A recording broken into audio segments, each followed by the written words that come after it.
I offered to go along and photograph it for them. I put together a slideshow and presented it to them in their first meeting in 2007. And by the time the meeting was over, I was on the planning committee. I think we knew we had something special right from that very first year. The very first moment that Dr. Abonour and the other runners took off running, I think we all looked at each other and thought, wow, this is powerful. I mean, it was a powerful way to bring people together. It was a powerful way to generate hope. The event itself is special because you get to see people outside of the hospital. It's an environment where you can be joyful and get to see that you truly aren't alone. We supported Miles for Myeloma by joining their events, whether they be running or whether they be cycling, for these last 18 years. My dad was Steve Watson and was diagnosed with multiple myeloma in 2006. Around that time, he became a committee member and was with Miles for Myeloma until he passed away in 2015. When my dad was first diagnosed, I pulled out my nursing book, which was outdated at the time, but I remember it was just a paragraph and it just said palliative care. And my dad and I talked that day, and he'd already looked online and saw there was new research. And with each year that passes, when we go to the dinners, I hear about more and more, and it just amazes me and it gives me hope. And I know my dad would be super proud of everybody that's continuing on. It used to be that when I first started, some 20 years ago, we had very little therapy for myeloma, and the average lifespan of a myeloma patient was about 2 years. And then with all the advances, especially over the last 5 to 10 years, the length of time that people are living with myeloma is growing longer and longer and longer and longer. And patients understand that that given the pace of the science and the pace of the advances, that the longer you live, the longer you live.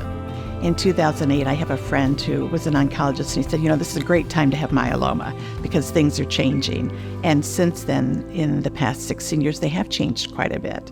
I have hope because I'm with the best team and staff and nurses, and I feel very grateful. I mean, there are essentially now so many different treatment options available that you can cycle through them and keep the myeloma cells at bay.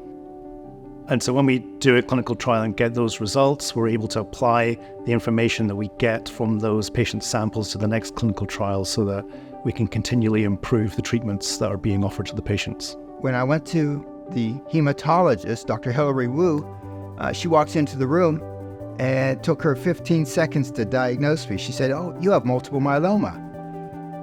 I made it over to the exam table and passed out because what she didn't know was that my dad had died from multiple myeloma back in 1961 when I was only 6 years old. Dr. Hillary Wu said, if you look at how electronics have progressed over the last 55 years, so has medicine. When I first got into hematology, I was very much into leukemias. And then once I found myeloma, I realized I can make a big change in patients' lives there.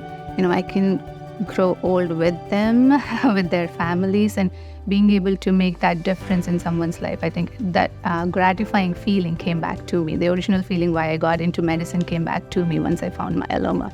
It's such a special community because it really started from the heart of Dr. Abonour and his mission and his mindset to really, give back to these patients and take it outside of the infusion room.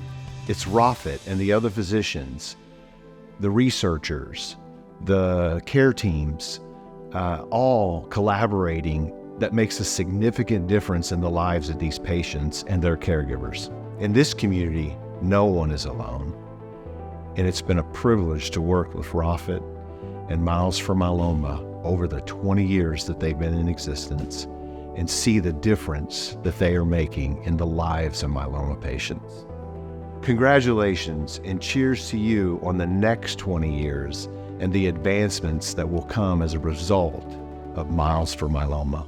Happy anniversary, Miles for Myeloma. Happy anniversary, Miles for Myeloma. Happy anniversary, Miles for Myeloma. Thank you, Dr. Abonour. Thank you, Dr. Abonour. Thank you, Dr. Abonour. Congratulations, Rafat.